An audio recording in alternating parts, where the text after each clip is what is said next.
Buenas tardes y bienvenidos una semana más aquí a nuestro programa Ikigai. Cuarta temporada, Radio Despí 107.2 de la FM, aquí con nuevas propuestas para plantearnos y descubrir cómo podemos ganar salud mental, física, emocional, ganar salud en general. Soy Sandra, soy educadora social y coach certificada por la ICF, presentadora de este programa junto con mi compañera Alicia Mendo. Buenas tardes, Alicia.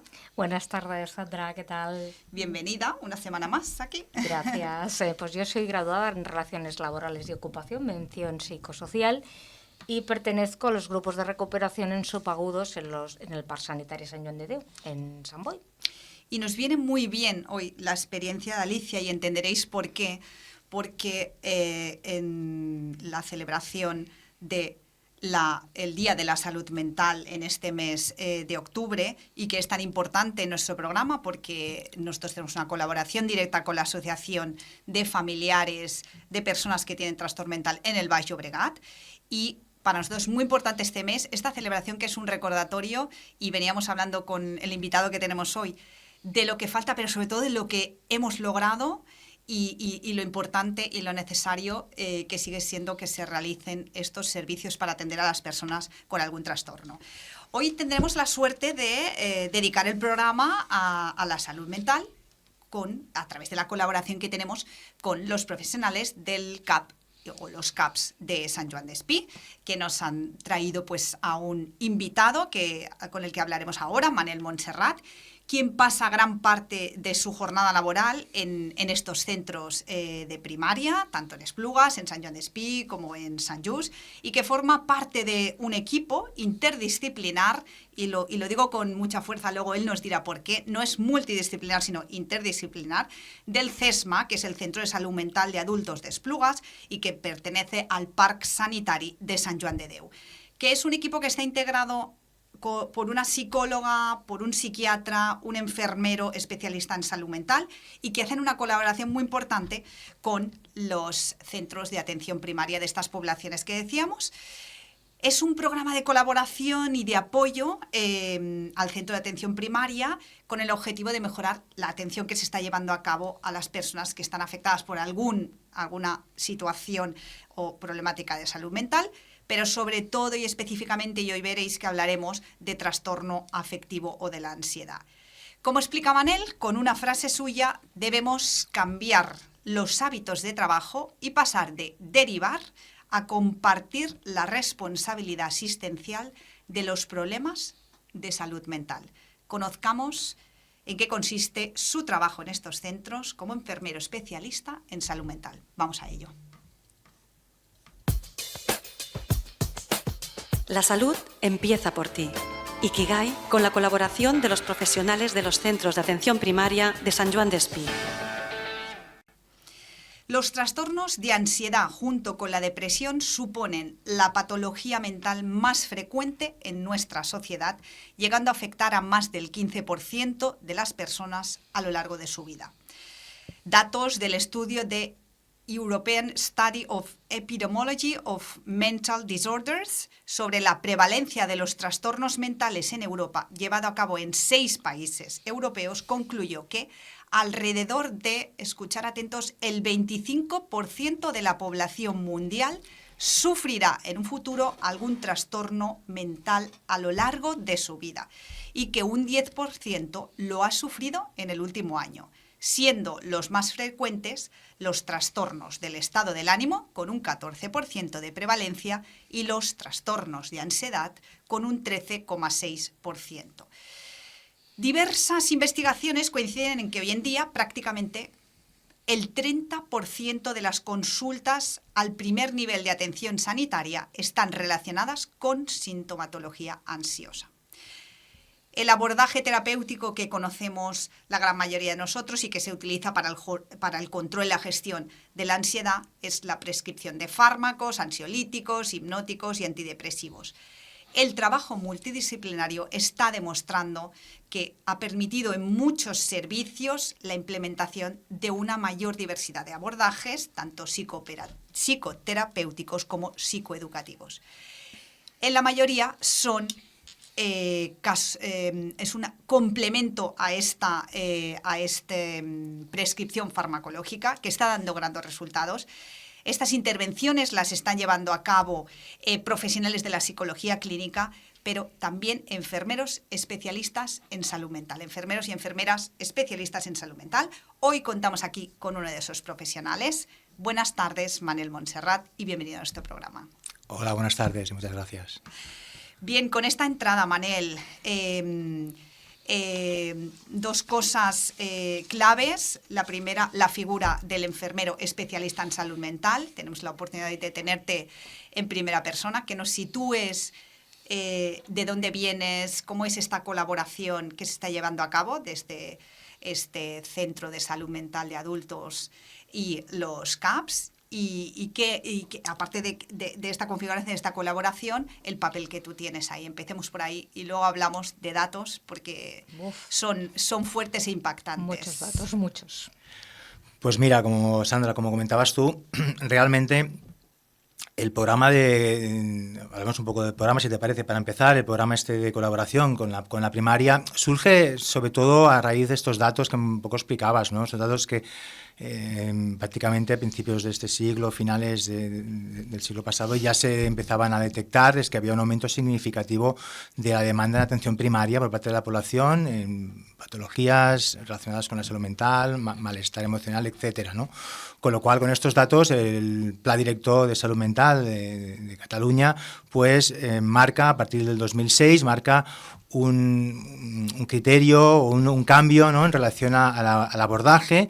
Y de aquí surgiría un poco la idea de crear este programa, ¿no? Hasta ese momento la atención se realizaba a nivel de centros, diríamos como en el caso en el cual yo también trabajo, que es el Centro de Salud Mental, ¿no?, que son centros específicos para tratar la patología mental, pero en este caso se valoró la necesidad de crear ese programa con el objetivo de poder trasladar parte del equipo de los centros de salud mental a los centros de salud de atención primaria, ¿no?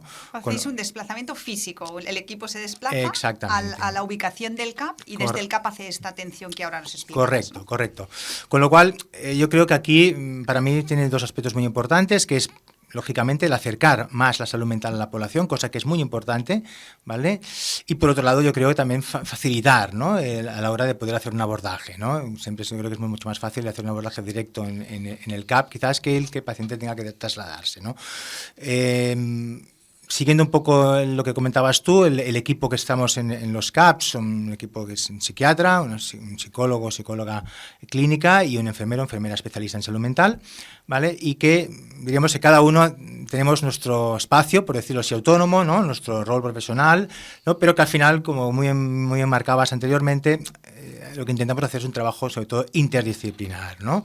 Un trabajo en el cual colaboremos todos con el objetivo común, que lógicamente sea el beneficio al usuario y a su familia, que también es muy importante hablar de la familia cuando hablamos de salud mental, sin duda, ¿eh? ¿Cuál es la función del enfermero en salud mental, no? Mira, yo sí que me gustaría quizás explicar que la figura del enfermero en salud mental es una figura que ya prácticamente tiene casi 100 años de historia aquí en nuestro país, en el Estado español. Realmente lo que pasa es que ha pasado por diferentes épocas, pero que la figura esta ya aparecía prácticamente hace unos 90 años aproximadamente atrás. Ha habido una evolución importante, lógicamente, en etapas más o mejores o peores, ¿no? Pero actualmente ya podemos decir que hay un importante reconocimiento, que hay una especialidad, ¿no?, de salud mental, una especialidad que son 2 años académicos. El EIR. Exactamente. Y que realmente ha puesto, yo creo, a la enfermería en salud mental en el sitio en el cual se merece, ¿no? Un poco. Si te parece, te hablo un poco las funciones por encima, porque creo que también es interesante hablar un poco de nuestras funciones, ¿no? Sí. Y como enfermero me gustaría también desarrollarlas. Como enfermeros, nosotros, lógicamente, hay una premisa fundamental que es el cuidar, ¿no?, que es la premisa, creo, básica de cualquier enfermero. En salud mental lo que intentamos es, sobre todo, cuidar, acompañar, ¿no?, a esa persona, a ese usuario que tiene una enfermedad mental o, en todo caso, que tiene un malestar emocional y que consideramos que necesita todo este acompañamiento que irá en la línea de poder trabajar aspectos tan importantes como la propia conciencia de enfermedad, aspectos psicoeducativos, valorar esas necesidades que pueden ser alteradas, esas necesidades fundamentales, y que enfermería aquí sí que tiene un papel fundamental también, ¿no? En tema de los hábitos saludables, etcétera, ¿no? Pues valorar qué alteraciones hay relacionadas con la enfermedad que pueda llegar a tener, o el problema que puede llegar a tener esa persona, y ayudarlo a recuperarse, ¿no? Con lo cual me parece que tiene un amplio recorrido la función enfermera, especialista, aparte, lógicamente, de temas como son la docencia, la investigación, ¿no? En las cuales también participamos, lógicamente.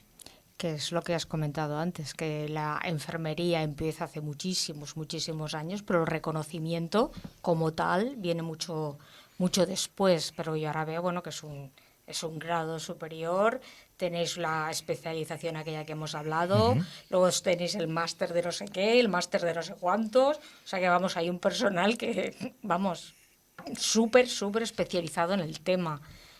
Con lo cual, lo que estás comentando ahora, que de cantidad de proyectos de investigación en los cuales estáis participando, que ole, porque yo me los voy mirando. Muy y la bien. verdad es que realmente yo mi experiencia, que es bastante larga dentro del sistema, he visto una evolución brutal y chapó, porque creo que os están colocando en el sitio que debéis estar colocados, no como aquel que, bueno, es el enfermero. No, el enfermero no, señores. El enfermero está ahí contigo cada día, como una figura profesional principal dentro del sistema tanto sanitario como, o sea, me refiero a todos niveles. Pero en salud mental, que es el que estamos hablando ahora, pues es fundamental, creo, básico. Sí, sin duda, que tenga una buena formación y eso también nos permite, pues sobre todo para prioritario, que sí, se le dé la prioridad que tiene. Que yo siempre, esto sí que lo llevo yo sufriendo durante mucho tiempo, ¿no? Que parecía como si hubieran niveles, ¿no? Y los niveles yo creo que no existen si no hay, digamos, entre vosotros os interrelacionáis, porque entonces se rompe el sistema directamente. Claro, porque entiendo que hay un papel muy importante, que es esto, parte de lo que habla Alicia, que se le daba mucho peso antiguamente, que era el diagnóstico, y se habla mucho del diagnosticar y del detectar, pero claro, tú nos estás hablando de que hay prevención, o sea, hacer todo tipo de información o acompañamiento para no llegar a ciertas situaciones, y sabemos que en temas de trastorno mental hay muchos factores que pueden desencadenar, con lo cual luego hablamos de ellos. Prevenir es una parte importante, no esperar solo cuando ya hay un diagnóstico o una derivación a un centro de salud mental, o sea, esa parte me imagino.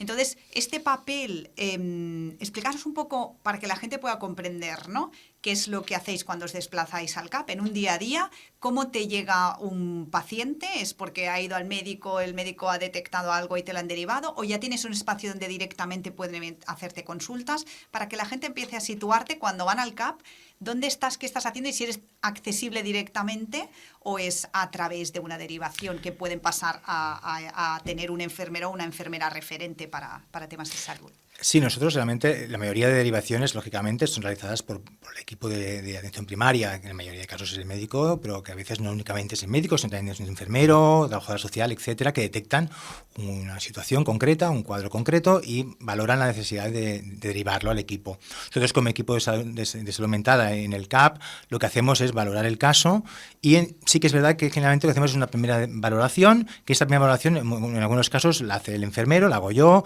o la hace otro profesional.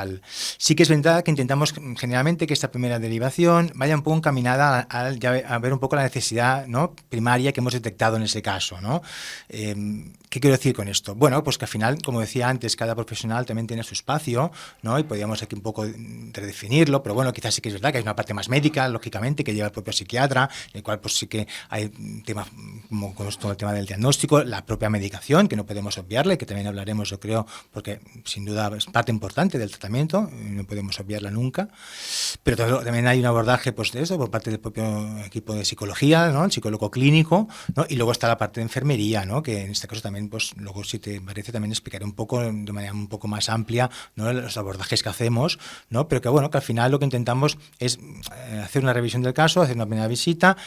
A veces hacemos una primera visita y valoramos que quizás tiene que ser otro miembro del equipo el que intervenga, ¿vale?, por las necesidades que valoramos, ¿no? Pero bueno, como decía antes, siempre en una línea de trabajo común y muy interdisciplinar, sin duda.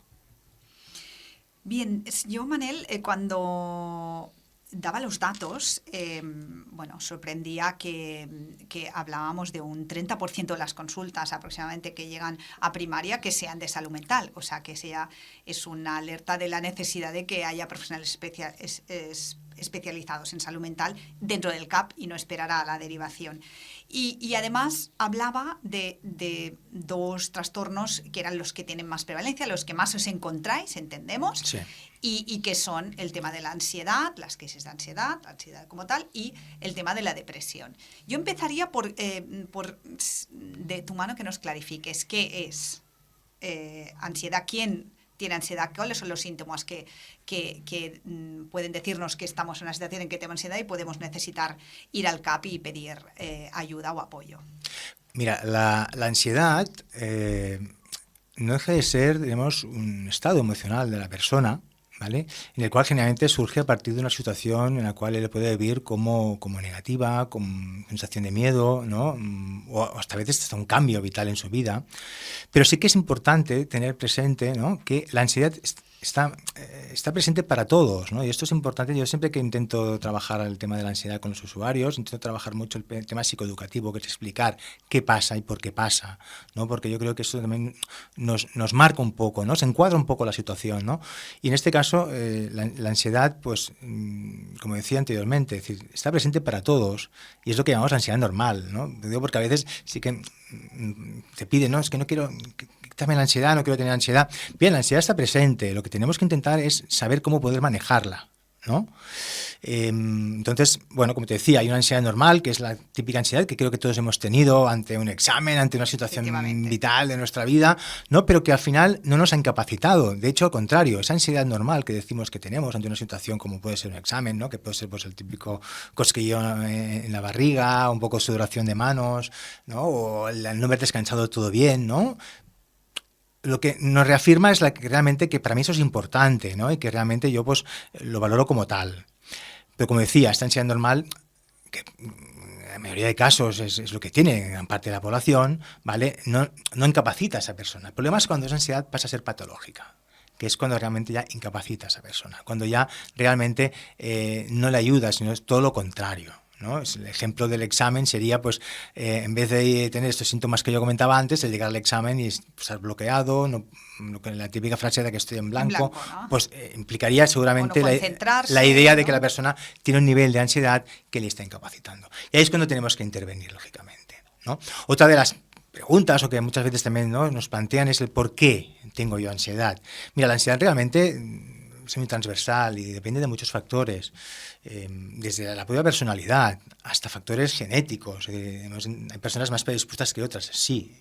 También pasa esto en la ansiedad, ¿no? Y eso también pasa en la salud mental, como pasa en la... Predisposición genética. Exacto, como pasaría en otras enfermedades somáticas, ¿no? ¿Vale? Pues también existe. Que no quiere decir que tener predisposición genética vayas a desencadenar, exactamente, ¿no? Entendemos que puede ser algo más multifactorial, o sea, no solo un exacto. único factor. Lo que pasa, ¿no?, que es verdad que si acumulamos varios factores, pues seguramente habrá personas... Las probabilidades, ¿no? Exacto, por ejemplo, ¿no? Pues si sumamos, ¿no?, una persona con cierta predisposición por aspectos más de personalidad o genéticos, si incluimos allí, por ejemplo, ¿no?, pues el hecho de que haya algún tipo de estresor ambiental, sea laboral, sea afectivo, correcta, ¿no?, de cualquier tipo, pues lógicamente eso, pues, aún facilitará más que posiblemente esa persona tenga que ir a consulta para decir, pues sí, tengo ansiedad, ¿no?, un poco. Pero bueno, hay más, ¿eh? De hecho, factores, hablaremos también luego de la importancia de los hábitos, ¿no?, el tema del potencial de consumo de tóxicos, todo eso también son aspectos a tener presentes a la hora de hacer una exploración para realmente valorar realmente cuál es la problemática y cuál debe ser la intervención. Yo pienso que más o menos esto que estás diciendo de la ansiedad es igual como aquel que dice, oye, es que estoy deprimido, ¿no? Es lo mismo. A veces estamos tristes, pero esto es un estado normal. Quiere decir, podemos estar tristes o más felices o menos felices, porque lo malo es cuando la tristeza es siempre. Hay un momento de tristeza en el cual solo hay un fondo. Totalmente de acuerdo. En el cual hay lo que dices aquí, el túnel aquel negro, en el cual solo ves negro y te impide levantarte de la cama, te impide comer, te impide lavarte, te impide cambiarte de ropa, te impide salir de casa, te impide hacer cualquier tipo de acción, o sea, que te imposibilita vivir sencillamente, y en el cual llega el momento en aquel que dices, ¿qué estoy haciendo en este mundo? ¿para qué quiero estar haciendo esto si yo me siento que no sirvo para nada? Soy una planta o lo que sea, ¿no? Entonces, a veces incluso llegar a poner fin a esa situación. Yo creo que ahí es cuando empieza realmente la patología, tanto depresiva como ansiosa, ¿no? Porque lo que tú comentabas, ¿no?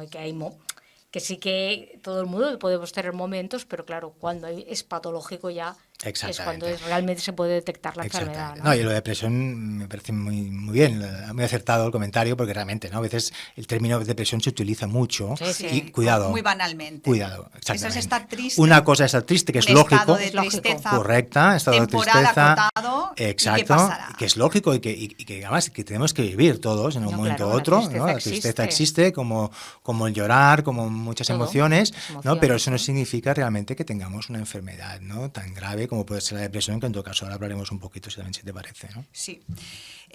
Hay un tema que es el que se habla de que es el desencadenante, ¿no? de los estados de ansiedad. ¿Nos explicas qué le pasa a una persona cuando tiene una crisis de ansiedad para que la gente pueda ubicarlo, identificarlo si le ha pasado o si le sucede alguna vez?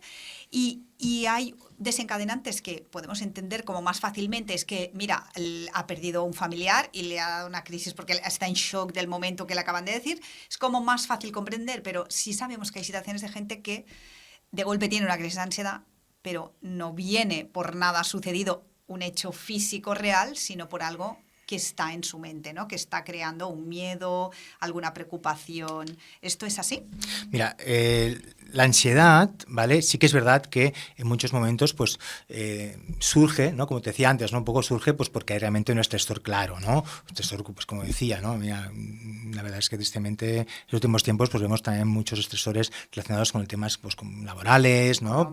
Económicos, ¿no? La pandemia pues en su momento también pues puso también, ¿no? Mucho en alarma, mucha parte de la población, ¿no? Pero es que hay situaciones que realmente a veces no es una situación concreta, ¿no? Sí que a veces puede ser un acúmulo de situaciones vividas, ¿no? De situaciones que una persona pues ha ido trampeando, ha ido aguantando, ¿no? Y al final pues exactamente, el cuerpo ha dicho basta, ¿no? Un poco, por decirlo así. Pero sí, realmente no siempre está claro el desencadenante, ¿no? A veces sí, ¿no? Y bueno, y eso es verdad que nosotros como profesionales es muy importante el explorar, y como decía antes, la exploración nos tiene que llevar un poco a ver cuál tiene que ser un poco el tipo de abordaje que tenemos que hacer, porque al final, pues bueno, cada persona es un mundo, ¿no? Y lógicamente cada uno necesitará un tipo de abordaje terapéutico concreto, ¿no? La exploración es lo principal, porque como tú bien has dicho, ¿no? Por ejemplo, la pérdida de un familiar, cuando hablamos de niños, el bullying en el colegio. Exacto. Sí, un factor. O sea, son factores que vas pudiendo ver de por dónde viene eso, ¿no? De dónde sale para poder para llegar al fondo y poder solucionarlo o paliarlo en todo caso, ¿no? Explícanos el proceso, ¿cómo es? O sea, cuando alguien tiene una crisis de ansiedad, ¿qué pasa por su cerebro físicamente? Para que la gente pueda identificar, ¿he tenido yo o ha tenido un amigo, un familiar y no he sabido que le estaba pasando esto? Claro. Mira, para empezar, la ansiedad tiene muchos síntomas. Exacto. Y esto hace que muchas personas pues tengan una ansiedad y se manifieste de una forma u otra. Hay una ansiedad más física, lo que hablan desde la sudoración de manos, taquicardias, palpitaciones. Es una relación, quizás hay una clínica quizás más psíquica, ¿no? A nivel de pensamientos, falta de concentración, memoria, etcétera. Angustia o falta de aire, por ejemplo. Esa, ¿no? Es la típica, ¿no? La típica. Claro, más lo que decía antes, ¿no? La presión en el pecho, que es más física, ¿no? Y hasta una que es más conductual, ¿no? Con lo cual, pero sí que en líneas generales es verdad que los cuadros más aparatosos, ¿no? O las crisis de ansiedad o los panic attack también, ¿no? Conocidos, ¿vale? Es que en la mayoría se desencadenan pues sobre todo esto, ¿no? Aspectos más físicos, ¿no? Pues falta de aire, ahogo, presión en el pecho, ¿vale? Son situaciones que en muchos casos la persona lo vive de una manera muy lógico, lo vive de forma muy vital y muy dramática, y de hecho muchas personas, grave, exacto, ¿no? Y muchas veces van a urgencias también, ¿no? Porque a veces la sensación casi es de que tengan algún problema cardíaco cuando no, cuando es un cuadro de ansiedad. Estoy teniendo un infarto, exacto, ¿no? Me falta la respiración. Exacto, ¿no? Un poco. ¿Qué podemos hacer, ¿no? Un poco ante esto, quizás, ¿no? Y estaría bien también explicar qué puedo hacer yo un poco pues para evitar, ¿no? Quizás una crisis de ansiedad, que bueno, al final la podemos tener todos, porque como decía antes, a veces sí que hay un cuadro muy concreto, tengo una crisis de ansiedad debido a que he tenido un accidente, ha pasado algo, me han dado una noticia Una concreta, buena noticia. etcétera. Pero a veces puede surgir de una forma, bueno, pues puntual, concreta, ¿no? Sin aparentemente, ¿no? Una situación, explicación. ¿no? Exactamente, ¿no? Entonces, yo aquí sí que marcaría dos cosas. Para mí es muy importante el tema preventivo, la prevención. Que aquí incluiría yo temas de hábitos, que si te parece luego hablamos un poquito más, hábitos saludables de cara a que la persona tenga, ¿no? Una mejor base, por decirlo así, a la hora de tener una mejor salud, tanto física como mental, y eso potencialmente yo creo que puede ayudarla mucho a evitar un exceso de ansiedad, ¿no? Porque al final es verdad que en muchos casos de que haya ansiedad o una crisis de ansiedad, es verdad que en muchos casos también está relacionado con que la persona seguramente tiene una ansiedad basal ya un poco elevada, ¿no? Con lo cual facilitaría en algunos casos que surgiera la ansiedad. Una ansiedad ¿no? basal que es para nuestros oyentes. De base, es una ansiedad, decimos que las personas, pues las personas que ya detectamos que ya siempre... que tienen ya una ansiedad, exactamente, ¿no? En su día a día ya hay un nivel de ansiedad excesivamente elevado, ¿no? Con lo cual allí en viene la vida cotidiana, actividades Exacto, que no debería estar, exactamente. que no es un examen puntual, sino Exacto. en su día a día, mientras está haciendo las actividades de su vida diaria, está ansioso, digamos. Exacto, con lo ¿no? cual ahí sí que la parte preventiva es muy importante para poder bajar un poco, ¿no? Y tener menos ansiedad, ¿no? Claro, porque cuando alguien está ansioso, físicamente su cuerpo está reaccionando, entiendo, ¿no? Que hay algún tipo de reacción física, que aparte del ya cuando hablamos de una crisis, quiere decir, cuando dices alguien está pues en este estado constante, ¿qué quiere decir? ¿Está su cuerpo trabajando más? ¿Se está desgastando Seguramente, más energía? exactamente, hay un desgaste, evidentemente, Hay un desgaste. La ansiedad implica siempre un desgaste, ¿no? ¿Vale? Por lo cual, por eso es muy importante que una persona, pues cuando hablamos de hábitos, sea pues desde el dormir, tener un sueño reparador, una buena alimentación, ¿no? Rica en vitaminas, me viene a la cabeza hasta alimentos con triptófano, el triptófano como aminoácido que activa la serotonina en el cerebro, ¿no? Es decir, realmente, si hablamos de salud mental es que veremos que lo abarca todo, ¿no? Abarca temas de alimentación, abarca temas del sueño, abarca la actividad física, la necesidad también de actividad física como una parte importante también de descargar, ¿no? Cierta ansiedad y también que ayuda, ¿no? a regular, ¿no? Y aparte de actividad como también espacio relacional, etcétera, ¿no? Me parece interesante que digas esto porque da dos mensajes muy claros. Uno de ellos es, se puede abordar, se puede prevenir, puedes trabajar a favor de que tu organismo esté preparado para que, si sucede, sea menos fuerte o que no, o conseguir que no tener ataques de ansiedad. Sí, cuidarte más. Cuidarte más. Es un mensaje interesante porque te da el control, quiero decir, está en nuestras manos y luego nos quita culpa, entre comillas, quiero decir. No es una cuestión de algunas personas es que controlas poco, es que tú eres muy débil, es que no sabes gestionar, ¿no? O sea, me parece interesante que quita culpa porque lo que está diciendo es, aquí se trata de si aprendemos qué es el funcionamiento de nuestro cerebro, de nuestro organismo y vamos a favor de él, vamos a ayudar a tener menos probabilidades, aunque algunos nazcan con cartas, como digo yo, ¿no? De la genética, pero que hay muchos factores, están en tus manos. Y sobre todo quitar ese peso de la culpabilidad, que también me gustaría que lo habláramos, porque claro, imagino que mucha gente cuando llega a la consulta también es que me dicen en casa que yo, y añaden cierta presión a me está pasando y me están diciendo que soy débil porque me está pasando y yo me estoy culpando porque me está pasando y eso seguramente añade leña al fuego a la situación para poder tener más, ¿no? Lo peor es que cuando te dicen es que eres muy vago. Eres muy vago porque estás todo el día tirado en el sofá o en la cama. Bueno, esto en los casos de depresión. No haces nada. Bueno, pero va un poco todo asociado, ¿no? Bueno, a ver, evidentemente, cuando hablamos de salud mental, ¿no? Hay un tema que sigue estando encima de la mesa y es importante también tratarlo, que es un tema de estigmatización. Hay un estigma todavía, pero este estigma está también muy relacionado con la falta de información, ¿no? Es decir, yo creo que la población aún desconoce realmente lo que es la enfermedad mental. Y este desconocimiento es el que le lleva, en la mayoría de casos, como que tú comentabas muy bien, ¿no, Sandra?, a que, por ejemplo, un familiar, ¿no?, al tener al lado una persona que padece pues un cuadro depresivo, por ejemplo, ¿no?, pues no sepa cómo actuar, ¿no? Y yo creo que ante esa no capacidad de saber cómo actuar, porque eso también es un malestar para la propia persona. Es decir, yo también me pongo a veces en la piel de la familia y sé que lo está pasando muy mal. Y lo está pasando mal y muchas veces el no saber cómo actuar, yo creo que a veces pues surge ese tipo de comentarios, ¿no? o de actuaciones, ¿no? Que son bastante inadecuadas, ¿no? Con lo cual yo creo que es muy importante trabajar con el usuario y con la familia, ¿vale? Cuando hay ese tipo de patologías, para ir todos juntos de la mano, ¿no? Y sobre todo lo que decías tú, ¿no? Evitar comentarios, evitar situaciones que al final no ayudan en nada, ¿no? Al propio usuario. Voy a comentar una cosa. Ahora el problema, yo creo que hay que, por ejemplo, cuando con la ley última de la privacidad de los datos, muchas veces, si la propia persona, el propio usuario no quiere que la familia tenga información, no se puede hacer nada.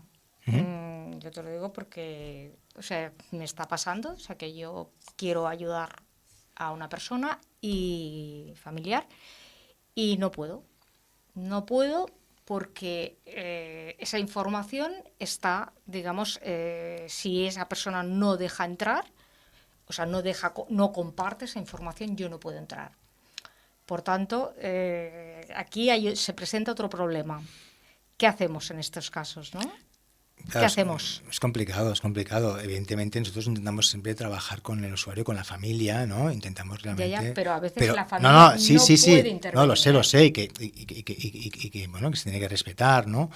Pero bueno, lo que decíamos al final, pues bueno, el usuario tiene que entender también que es tan importante aquí la intervención del propio profesional sanitario como también el cuidar, ¿no? El cuidado de su familia, ¿no? También Estoy seguro que después de que hagan... Ahora nos explicas qué hacéis como intervención con una persona que tiene crisis de ansiedad, y estoy segura que ahora cuando nos lo cuentes probablemente la propia persona pueda ver a través de esta intervención que hacéis en algún punto de decir, bueno, pues seguramente me iría muy bien que mi familia entienda esto para que me apoye y pueda cambiar su visión de compartir o de confiar en que la familia le dará la información para ayudar, porque en muchos casos la familia hace daño y a veces se ponen distancias o espacios hasta que uno se recupera y es capaz de también dejarse ayudar por la familia. Entonces, explícanos qué se hace. O sea, cuando alguien tiene una crisis de ansiedad, ¿qué se le dice? ¿Qué no se le dice? ¿Qué hacéis? ¿Cómo se hace una intervención en el momento, en una crisis? Mira, sobre todo cuando hay ansiedad franca, ¿no? O crisis de ansiedad, o una situación, diremos, de alto nivel de ansiedad. Yo, sobre todo, las herramientas que intento dar, que también es parte del trabajo enfermero, ¿no? Que es todo el tema de las herramientas, el manejo de la ansiedad y el realizar grupos de ansiedad y de técnicas de relajación, que también yo dedico parte de mi espacio también a hacer grupos de relajación, etcétera. Es sobre todo que la persona tenga estas herramientas previas, es decir, yo intento trabajar mucho con ellos, ¿no? El cómo actuar ante una situación de crisis, ¿no? Que por ejemplo pues sería el hecho de decir, mira, pues en una crisis lo que tenemos que hacer es, sobre todo en el momento que ya empecemos a reconocer los síntomas, ¿no? Allí es importante que la persona intente actuar, no el hecho de ir aguantando, que a veces pasa mucho con la ansiedad, que vas aguantando y la ansiedad va aumentando, hasta llegando a unos niveles que luego cuesta mucho más manejarla, ¿no? Con lo cual yo les marco mucho la idea a veces de reconocer el síntoma para poder actuar, ¿no? Pero no centrarnos en el síntoma, porque a veces el hecho de centrarse en el síntoma, ese es uno de los grandes problemas también de la ansiedad. Si me centro en el síntoma y lo que hago es que reactivo más ese síntoma, ¿no?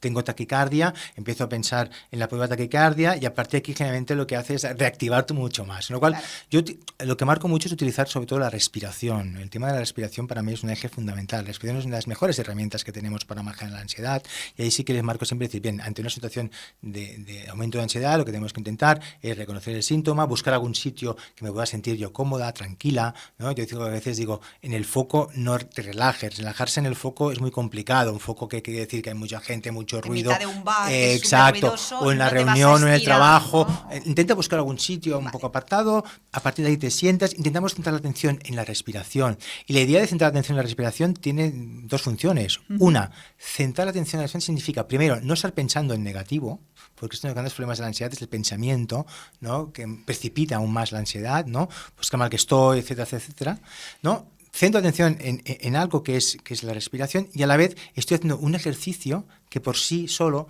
ya me va a ayudar a disminuir un poco mi nivel de ansiedad, ¿no? Esta respiración abdominal que decimos, ¿no? Eso es un O sea, que aprendizaje. es mental y es físico, es la oxigenación que estás llevando. Exactamente, claro, es que... Y el que tu cerebro solo puede estar pensando en la respiración, con lo cual no está focalizado en ese Claro, síntoma, es ¿no? que tan la base doloroso. de la relajación al final es cuerpo-mente. Es decir, yo siempre les digo que yo no puedo estar respirando y estar pensando en otra cosa. No, en el momento que respiro Eso tengo que es. estar centrado en lo que estoy O sea, que el haciendo. efecto este centrifugador a 1400, pero que no solo es un pensamiento, que son 5000 pensamientos Exacto. dando vueltas, eso se puede parar. Bueno, la idea es pararlo. Hay una alternativa, digo, a la hora de afrontar la ansiedad, generalmente se hace una alternativa como esta, que es la de intentar utilizar un ejercicio de relajación, como puede ser la respiración abdominal. A veces también se orienta hacia que la persona sea más capaz de poder centrar la atención en lo que está haciendo, con la idea de que esa ansiedad pueda pasar. Es un distraer, llevar la mente Bueno, de hecho es la distracción otra mental, acción, ¿no? exactamente. Estamos hablando al final, fíjate, de distracción mental como Sí, base sí. también muy importante para manejar la ansiedad, ¿no? Si yo me centro en el síntoma, me centro en el malestar, realmente va a ser muy difícil que pueda manejar, ¿no? Con lo cual yo le doy mucha importancia a todo el tema de las técnicas de relajación, la respiración como eje básico de las técnicas, pero hay diferentes tipos de técnicas, hay visualización, ¿no? Imaginarme una escena agradable, un paisaje agradable. Bueno, que al final eso también lo que hace es romper con el pensamiento negativo y me ayuda a bajar un poco mi nivel de ansiedad, ¿Y ¿no? esto lo lleváis Hay- en los CAPs o en los CESMAS? Esto lo trabajo mucho ahora, sobre todo en los CAPs, haciendo grupos de ansiedad, ¿no? ¿Los entrenáis para esto? Bueno, hacemos para estar exactamente, les preparados para enseñamos las técnicas de técnicas relajación, a nivel teórico, a nivel práctico, Muy bien. ¿vale? Que ellos puedan practicar en casa. De hecho, yo lo que les envío todo un conjunto de audios y material que tengo, ¿no? Yo he probado, alguno que me mandó un link aquí, Manel, os lo súper recomiendo, con la voz que tiene y súper... Pues a mí, Sí. a mí me tendrían que mandar muchos de estos, porque bueno, yo hace No, poco pero- me fui allí al Parque de Cervantes, La Rosaleda, a hacer un grupo de estos de buena relajación, meditación, esto es que te coges al árbol Sí. y no sé. Bueno, no es un- acabe de, o Hay sea, que- el yo ojo creo se que- me abría todo el rato, cerrar los No, ojos. pero claro, es la primera vez. Yo y creo que mira que me cuesta, mira que esto, Manel ahora nos lo dirá, pero, o sea, el entrenamiento Es- a entrar y conectar, una Exacto. persona que nunca lo ha hecho, que tiene más dificultad en centrar el pensamiento en lo positivo, probablemente requiere, por eso digo, estáis entrenando, como en el gimnasio, entrenando la mente, No, ¿no? es que, Es decir, la exactamente. primera vez a lo mejor no conectarás igual es y eso, poco a ¿no? poco Correcto. en este entreno. Yo, de hecho, la por idea eso de... se llevan deberes a casa, Claro, ¿no? exacto. Los La hecha pacientes. de proporcionarles todo el material, sobre todo que practiquen en casa. Yo siempre les digo, vamos a practicar los ejercicios, cuanto más practiques, ¿no? Practicar un ejercicio de relajación para mí tiene dos funciones. Una es reducir la ansiedad en ese momento, pero sobre todo el aprendizaje. Yo quiero que esa persona aprenda a relajarse, ¿no? Con herramientas como pueden ser por las técnicas de relajación, ¿no? Pues yo no Pero bueno, las también tengo. me gustaría también evidentemente entender de que al final no es solamente este abordaje está conjuntamente ligado, como decía antes, a un equipo también de un psiquiatra en el cual hace su exploración. En algunos casos pues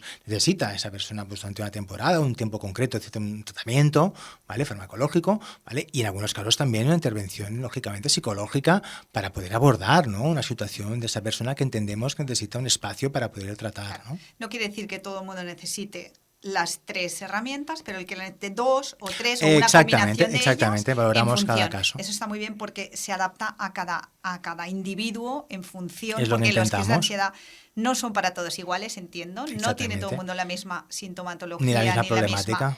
ni desencadena igual ni con lo mismo, con lo cual supongo que les dais la herramienta para que se la adapten a ellos, ¿no? Hay un tema que me viene a la cabeza que se suele utilizar en terapias, en PNL, que es este tipo de anclaje a una emoción, a un olor, que te dé como la pista para resituarte cuando te has trabajado mucho, ¿no? En el caso de decir, bueno, pues yo cuando me pase, pues no sé, yo cuento, me toco los dedos y me relaja mucho tal, y me recuerda que cuando hago las relajaciones y tal, ¿hay algún tipo de anclaje que podáis utilizar, que sea algo que a la persona que ya lleva mucho tiempo y se ha preparado le pueda servir para salir más rápido de una situación? Al final así? las herramientas, claro, yo te hablo mucho sobre todo de la parte más enfermera, que es la mía, ¿no? Pero las herramientas que yo proporciono generalmente pues van también mucho en esta línea que tú comentas, desde que cada uno al final de todo lo que hemos hablado, todas las herramientas técnicas que hemos hablado, de todos los ejercicios de relajación que hemos hablado, que son múltiples, desde meditación hasta relajación progresiva, Jacobson, más de tensión, relajación, respiración, visualización, etcétera, el que realmente escoja la herramienta. Hay personas que les dan, exactamente, hay personas que les da muy bien, pues eso, el poder visualizar una imagen agradable, ¿vale? Que a veces son imágenes que cada uno de ellos ya tienen, ¿no? O a veces no, es una imagen que le hemos trabajado conjuntamente, ¿no? Es decir, o a veces el centrar la atención en la respiración o contar hasta 4, ¿no? A nivel abdominal cuento hasta 4 y expulso el aire. Al final son diferentes herramientas, pero con el objetivo final es ese, que la persona con eso pueda afrontar mucho mejor sus niveles de ansiedad y sobre todo sus crisis de ansiedad, ¿no? Pues me hubiera encantado encontrarte en el camino que llevo, porque yo de técnicas de estas no he hecho ni una. Bueno, pero quiere decir, puedes hacer. Ni me han propuesto, no, pero es que me está no sé cómo se dice, sorprendiendo que con los años que llevo yo, esto de las técnicas a mí nunca se me han propuesto. Bueno, o sea, es hasta lo veo hasta raro. Lo veo hasta raro de que no se me hayan propuesto, porque realmente hubiera podido ser una herramienta para mucho sufrimiento haberlo quitado, ¿no? Haber vivido bastante mejor, ¿eh?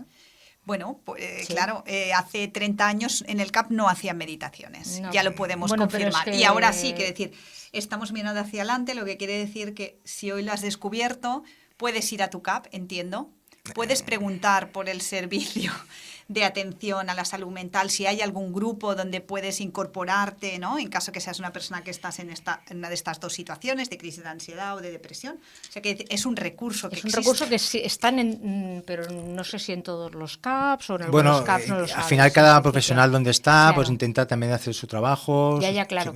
Pero que generalmente la mayoría de CAPs, ¿no? que pertenecen al PAR Sanitari, realmente los enfermeros especialistas realizan también grupos de ansiedad a nivel también abordaje individual, ¿no? Más o menos me parece genial, se realiza, ¿no? que y como decías tú un poco, Sandra, más. realmente pues la persona que realmente padece o que tiene un malestar, lo que tiene que hacer es ir a su médico de cabecera, explicar su situación, explicar su malestar, y que seguramente ese médico de cabecera compartirá ese malestar con nuestro equipo de salud mental.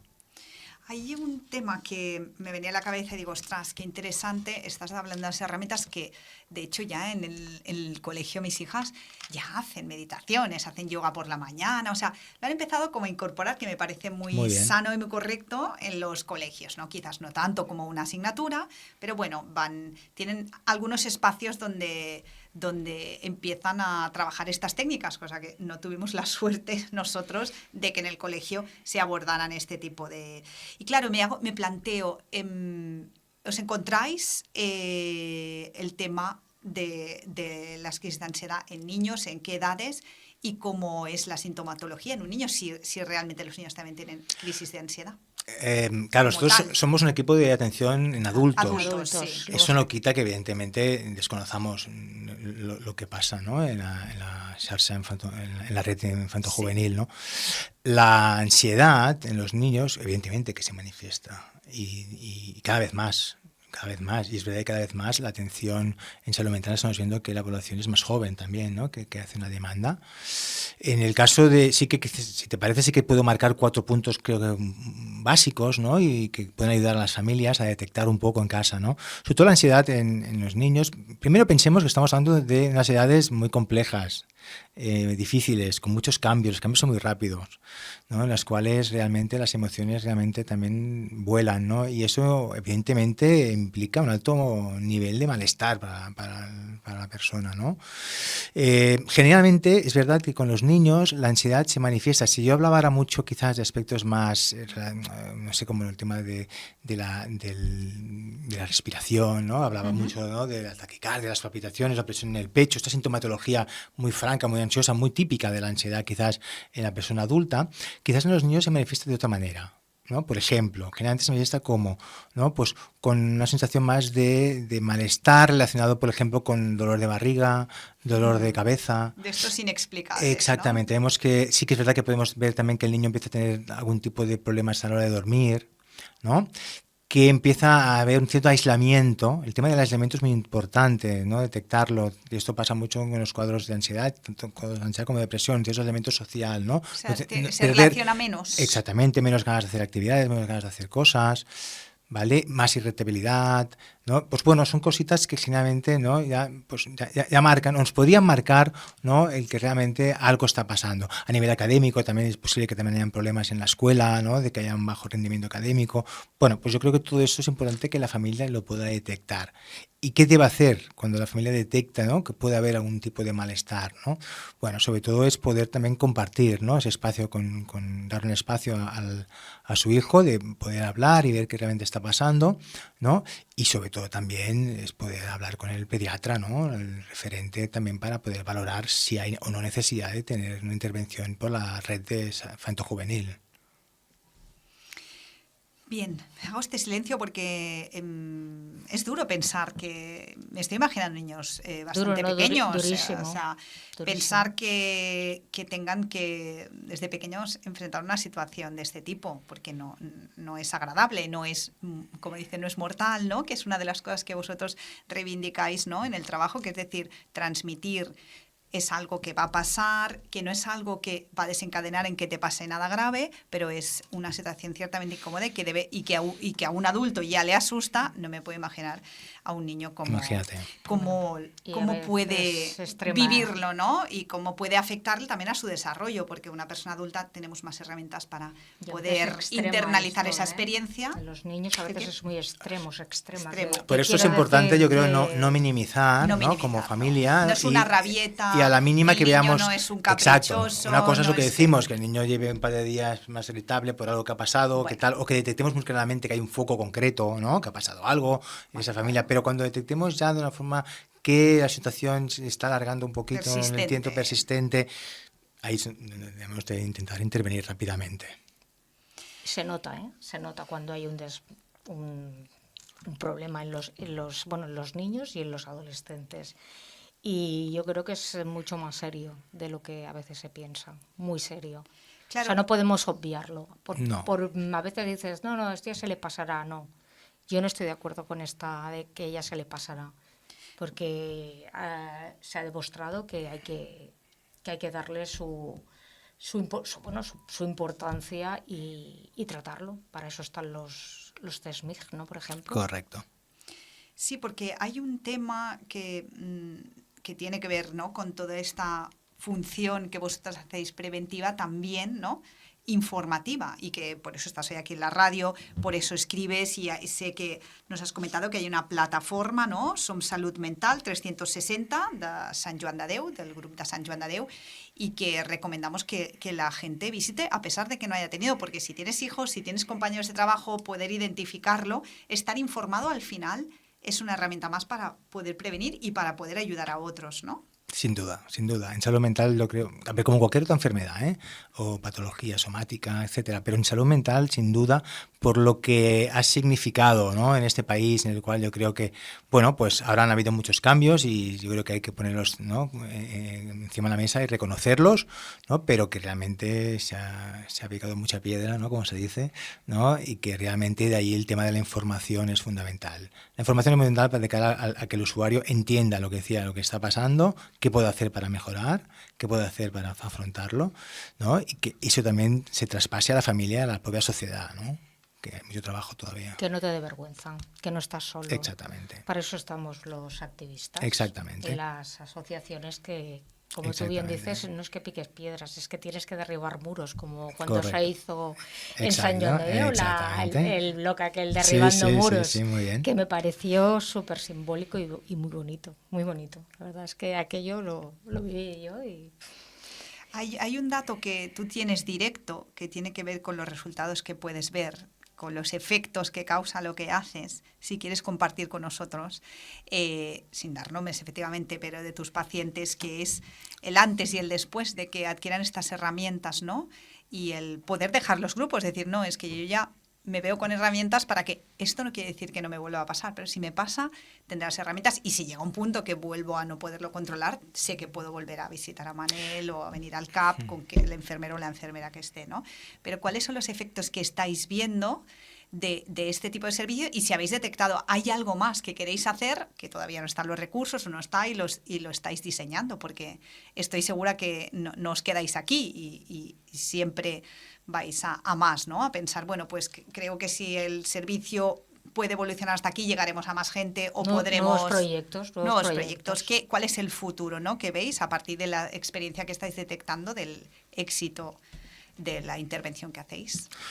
Pues yo creo que la línea, yo creo que está clara, ¿no? Es decir, que el hecho de haber ya empezado a apostar por esta intervención directa en los CAPs, yo creo que ya es una forma de realmente de poner la salud mental en el sitio en el cual se merece, ¿no? Y al propio usuario que sufre ese tipo de enfermedad también, ¿no?, darle esa oportunidad de poder ser tratado de una forma mucho más integral, ¿no? Y seguramente con un seguimiento mucho más exhaustivo, ¿no?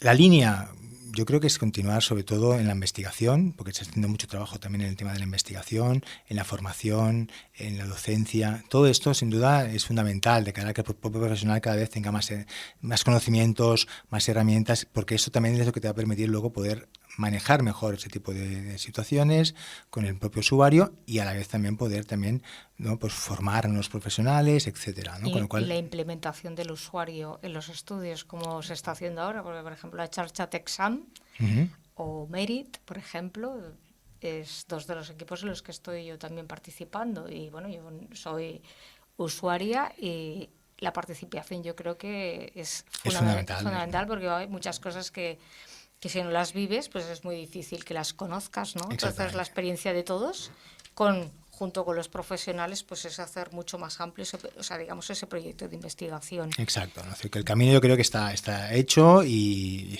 apostamos por él.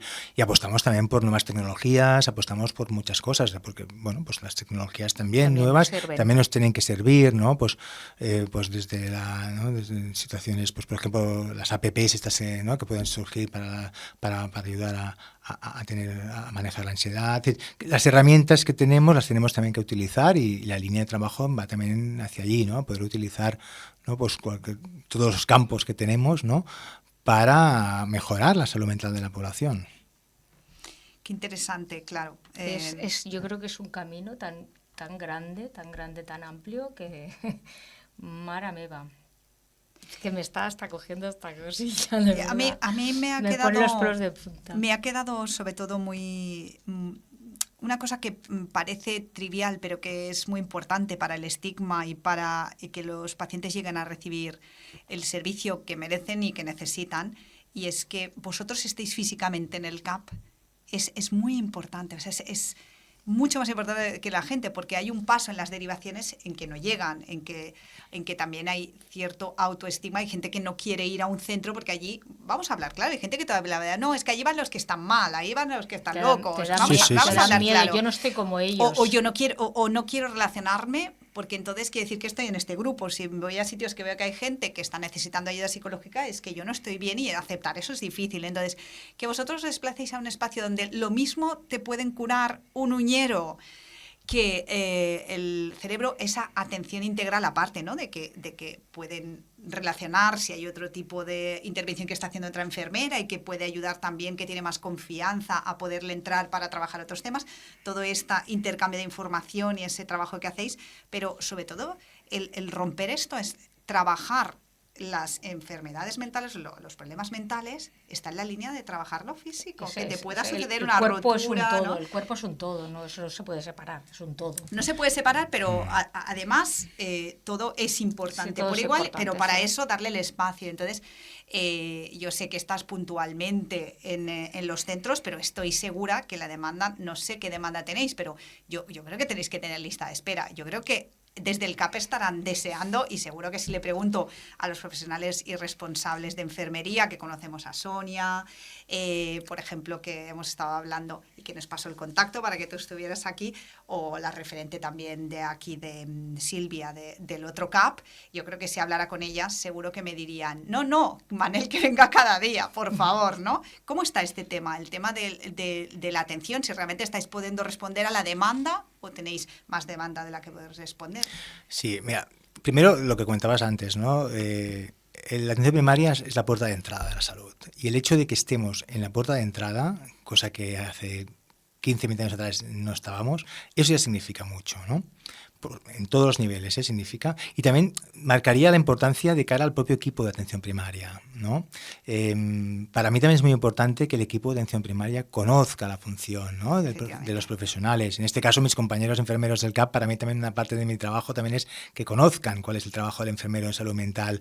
Que bueno, pues normal, es lógico, en muchos casos todavía es desconocido, ¿no? Para mí también es importante que conozcan el hecho también de que yo pueda compartir con ellos espacios de formación, etcétera, que ya lo hago, pues creo que también esto también ayuda al propio equipo y a la sociedad en general, ¿no? Con lo cual yo creo, le veo en este programa yo muchas salidas, ¿no? Y me parece que ya estás viendo que estoy realmente, bueno, estoy contento de la creación de este programa, porque creo que era necesario para la población, para la sociedad, y para los profesionales, ¿no? de atención primaria, ¿no?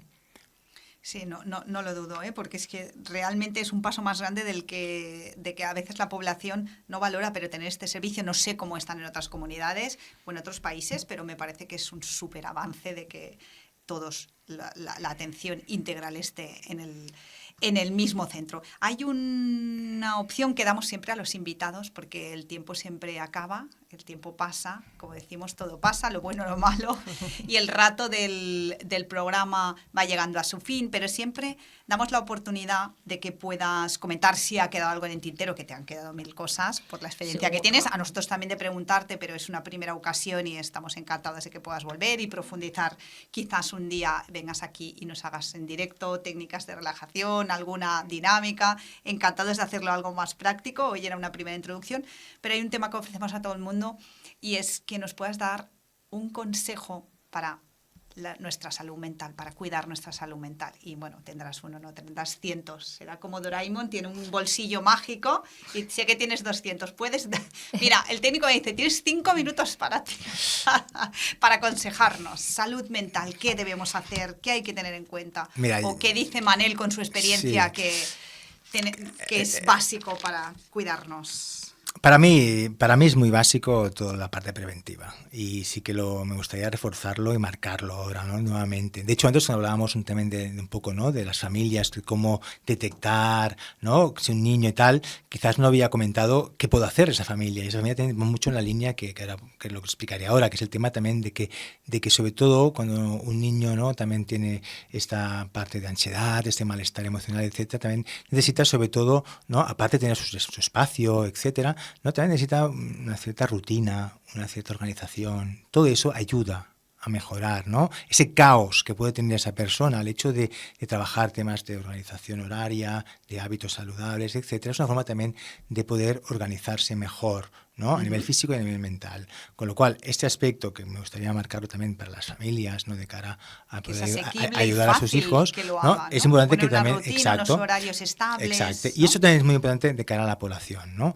Pues el hecho de tener un sueño reparador, el hecho de dormir mis horas, con las tecnologías, saludables, esto exacto, ¿no? Pues tener esa rutina de horarios organizados, irme a dormir a la misma hora, levantarme en la misma hora, una alimentación equilibrada, una actividad física, no consumo de cafeína en exceso, no consumo de alcohol y tóxicos, ¿vale? Es decir, todo esto si lo vamos sumando, ¿no? ¿Vale? Hablamos, y eso lo acompañamos con las técnicas de relajación que antes comentaba, ¿no? Pues es una medida preventiva muy importante para que tu salud mental sea seguro mucho mejor de lo que es ahora, ¿no? Y eso, pues bueno, ya es una parte importante, ¿no? A la hora de poder evitar luego pues que pueda tener más o menor malestar. Evidentemente habrá muchos factores que luego ya no dependerán, a veces no dependen de la propia persona, que me puedan contar bien o mal, ¿no? Que decíamos los estresores ambientales, procesos de duelo. Hay muchas cosas, la vida al final no deja de ser todo unas situaciones de cambio, ¿no? Y a veces pues negativos, a veces positivos, ¿no? Pero evidentemente si yo tengo una base, ¿no? Equilibrada, saludable, organizada, ¿no? Pues tendré muchos números para poder tener una buena salud mental. Con lo cual yo animo a la población sobre todo a eso, ¿no? A tener unos hábitos saludables y a revisarlos.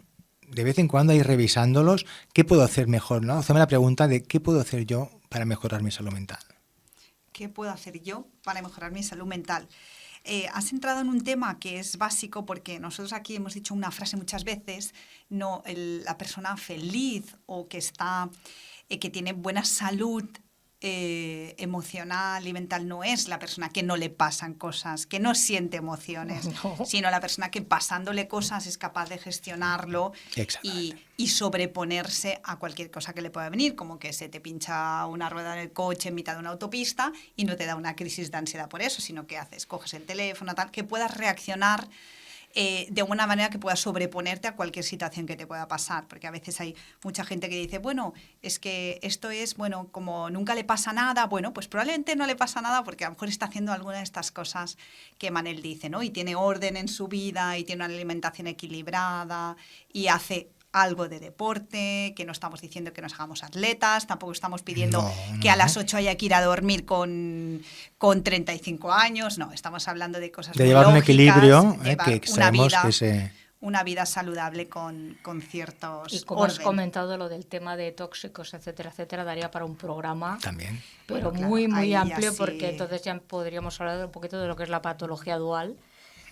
Y esa también es muy interesante. También muy interesante. No, al final sí que es verdad que hablaba del tema de hábitos o tal como parte importante, pero que al final hablamos de una salud mental y física, porque física, no podemos, claro, nunca podemos separar lo que es la salud mental de la física, ¿no? Y nosotros tampoco, como enfermeros especialistas en salud mental, tampoco dejamos de lado la física, ni mucho menos, lógicamente, ¿no? Porque sabemos que al final somos un uno, ¿no? Y hemos de trabajarlo todo, ¿no? Pues bien, Manel, nos quedamos con una de tus frases de corresponsabilidad, de compartir, ¿no?, entre todos los profesionales este apoyo, ayuda a la población para que tengamos buena salud mental. Veo que estamos en buenas manos, que en el CAP los CAP se están profesionalizando de una manera que es como debe ser y hacia dónde tenemos que ir. Estamos muy contentas de que eso sea así, porque aquí vamos descubriendo servicios a la población que creo que algunos hasta desconocen. Yo creo que da para más, te invitamos a una próxima vez, pero hasta aquí sí que darte las gracias por haber venido, por todo lo que has compartido con nosotros y esperamos verte pronto. Muchas gracias. Gracias a vosotros, a todo el equipo por poder participar. Pues bien, gracias también a los oyentes por acompañarnos. Ha sido un placer estar aquí una vez más con vosotros. Nos encontramos la próxima semana. Recordar que en Radio Despí podéis escucharnos, están nuestros podcasts, y si queréis este programa en directo los lunes a las 2 de la tarde estaremos en la 107.2 de la FM. Ser felices y buena salud para todos. Buenas tardes. Ikigai, la razón para levantarte cada día.